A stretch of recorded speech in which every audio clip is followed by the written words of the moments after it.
Hello friends இன்றைக்கு good morning. இன்றைக்கு எங்கள் வீட்டில் நாங்கள் மட்டன் குருமா செய்ய போகிறேன். இந்த மட்டன் குருமா முருங்கைக்காய் போட்டு செய்ய போகிறேன். இதுக்கு இந்த குருமா ரொம்ப நல்லாயிருக்கும். இது காரம் போடாமல் சின்ன பிள்ளைங்களும் குழந்தைங்களும் சாப்பிடக்கூடிய அளவுக்கு காரம் போடாமல் இருக்கும். பாருங்கள், எல்லாமே ரெடியாக இருக்குது. வெங்காயம், தக்காளியெல்லாம் அரிஞ்சு வச்சுருக்கேன். அப்புறம் பட்டை, லவங்கம் எல்லாமே போடணும். இஞ்சி பூண்டு அரைச்சி வச்சுருக்குது. கூட வெறும் காரத்துக்கு வெறும் பச்சை மிளகா தான் போட போகிறேன். அது கூட அப்படியே முழுசாக தான் போடணும். இஞ்சி பூண்டு அரைச்சி வச்சுருக்கேன். இந்த காரம் தான், புரியுதுங்களா? மட்டன் பாருங்கள், அதனால் மட்டனும் முருங்கைக்காவும் சேர்ந்து ஒரு குருமா, அதுதான் செய்ய போகிறேன் ஃப்ரெண்ட்ஸ். கூட மசாலா நான் போடும்போது உங்களுக்கு எவ்வளோ அளவுன்னு சொல்கிறேன். நான் கவனிங்க.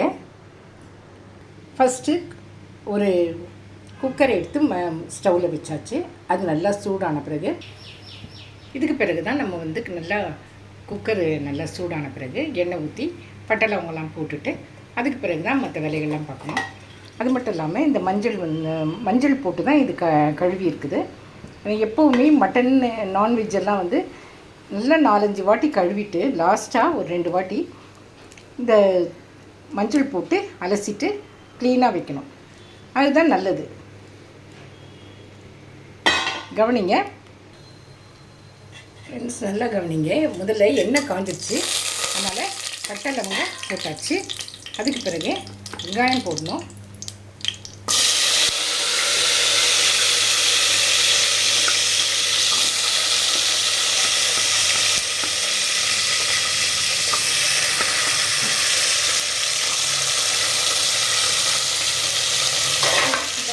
போட்டுக்கலாம்.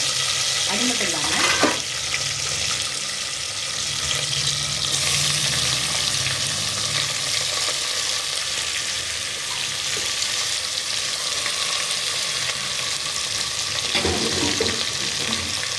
பாருங்கள், வெங்காயமும் போட்டாச்சு.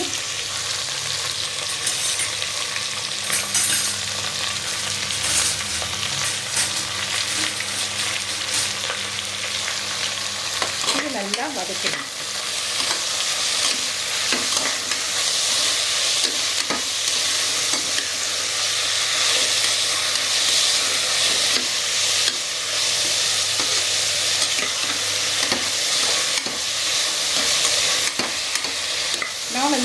நான் ரொம்ப கரெக்டாக அளவுப்படி இல்லை, நம்முடைய கைக்கு எந்த ஒரு டிஃப்ரெண்ட் தெரியுதோ அதுக்கேற்ற மாதிரி வெங்காயம், தக்காளி இதெல்லாம் போட்டுக்கணும்.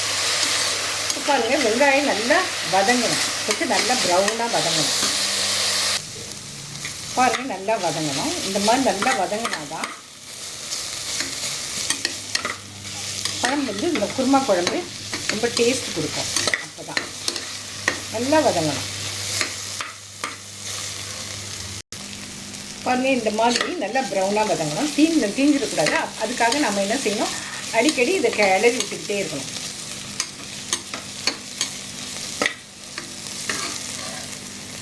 இது ஒரே குக்கர்லேயே அப்படியே தாளித்து அப்படியே குழம்பு செஞ்சுறதுனால நம்ம என்ன செய்யணும், முதல்லையே வெங்காயம் வதங்கின உடனே கறி போட்டுடணும், மட்டன் போட்டுடணும். பாருங்கள், அப்போ தான் நம்ம கரெக்டாக அதை லாஸ்ட்டாக நல்லா வெந்து அது அந்த குழம்பு ரொம்ப டேஸ்ட்டு கொடுக்கும். ஃப்ரெண்ட்ஸ், இங்கே பாருங்கள், நல்லா வதங்கிடுச்சு. ஓரளவு எல்லாம் வெங்காயம் எல்லாம் வதங்கிடுச்சு. இப்போ நம்ம என்ன செய்யணும், இந்த ஸ்டேஜில் மட்டனை இந்த பாத்திரத்தில் குக்கரில் போட்டுடணும். மட்டன் நல்லா 4 முறை கழுவிட்டு அதுக்கு பிறகு மஞ்சள்தூள் போட்டு 2 முறை அலசிட்டு அதுக்கு பிறகு தான் நான் போடுவேன். ஏன்னு கேட்டிங்கன்னா, நம்ம நான்வெஜ்லாம் அப்படி தான் செய்யணும். நல்லா 4-5 வாட்டி அலசிட்டு அதுக்கு பிறகு மஞ்சள் தூள் போட்டு நல்லா அது அலசிக்காதான் அது அந்த கறியுடைய மனம் நல்லா நமக்கு தெரியும். அப்புறமா அது கவுச்சி வாசனைலாம் போயிடும். அப்போ தான்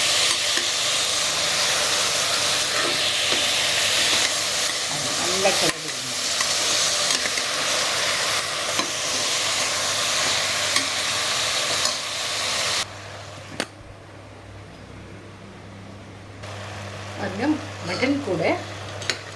தக்காளி போட்டாச்சு. கூட இப்போ என்ன பண்ணணும், மஞ்சத்தூள் போடணும். மஞ்சத்தூள் போட்டு வேக வச்சு மஞ்சத்தூள் போட்டு நல்லா கழுவிருக்கு. ஆனால் இது குழம்பு வந்து டேஸ்ட் கொடுக்கணும். மஞ்சத்தூள் வந்து நம்ம கிருமி நாசினியாக இருக்கிறதுனால மஞ்சத்தூள் போட்டு அதுக்கு பிறகு உப்பு போட்டு மற்ற மசாலாங்கள்லாம் போடணும். இதில் இஞ்சி பூண்டு போட்டிருக்கு. இப்போ இஞ்சி பூண்டு போட்டோடனே நல்லா கிளறி விடணும். ஃப்ரெண்ட்ஸ் இங்கே பாருங்கள், இது கறி வெந்துட்டு தான் இருக்குது. இது கூட வந்து முந்திரியும் கசகசாவும் அரைச்சி தண்ணி இதில் ஊற்றிருக்கேன். முந்திரி அண்ட் கசகசா. அதுக்கு பிறகு இதோட மசாலான்னா இதை வந்து தனியாத்தூள், அங்கே தனியாத்தூள் போட்டிருக்கேன். தனியாத்தூள் வந்து எதுக்கு போடுறதுன்னா அது வந்து திக்னஸ் கொடுக்கும். அது மட்டும் இல்லாமல் காரம் வராது. இதில் ஒரு 3 ஸ்பூன், இது நல்லா ஸ்பூன் நிறைய போடணும். நல்லா 3 ஸ்பூன் போட்டுட்டு அதுக்கு பிறகு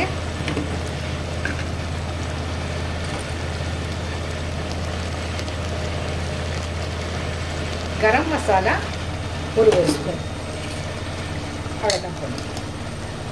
கரம் மசாலா வந்து ஏற்கனவே நம்ம இந்த பட்டை லவங்கெல்லாம் போட்டிருக்கோம், அதனால் 1 ஸ்பூன் போதும்.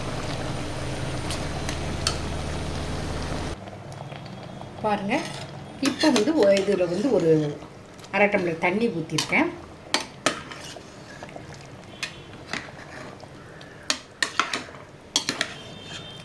போதுமான தண்ணி இது. முதல்ல நம்ம என்ன செய்யணும், இதில் மட்டனாக இருக்கிறதுனால இது கொஞ்சம் சிக்கனை விட அதிகமாக விசில் எடுக்கும், டைம் எடுக்கும். அதனால் ஒரு 7 விசில் விடலாம். இப்போ பாருங்கள், இந்த ஸ்டேஜ் நம்ம என்ன செய்யணும்னா, நம்ம இதை மூடி போட்டு இதுக்கு நல்லா மூடிட்டு போட்டு கறியை வேக விடணும். ஒரு 7 விசில் பார்ப்போம். இப்போ பாருங்கள்,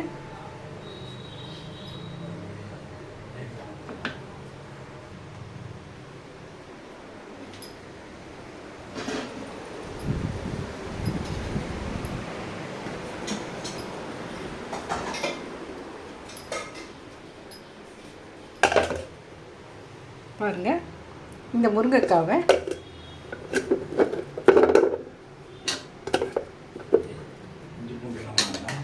இந்த முருங்கைக்காய் போடணும். முருங்கைக்காய் போட்டுட்டு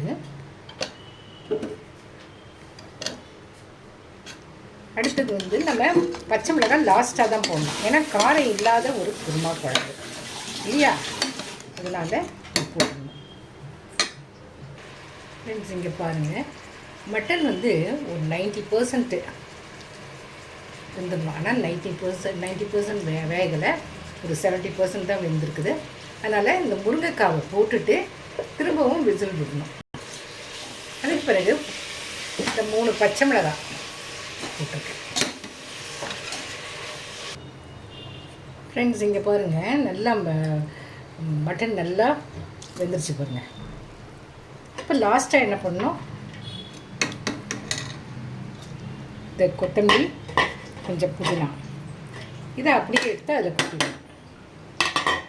கொட்டிட்டு ஒரு 2 மினிட்ஸ் கழித்து ஆஃப் பண்ணிடணும்.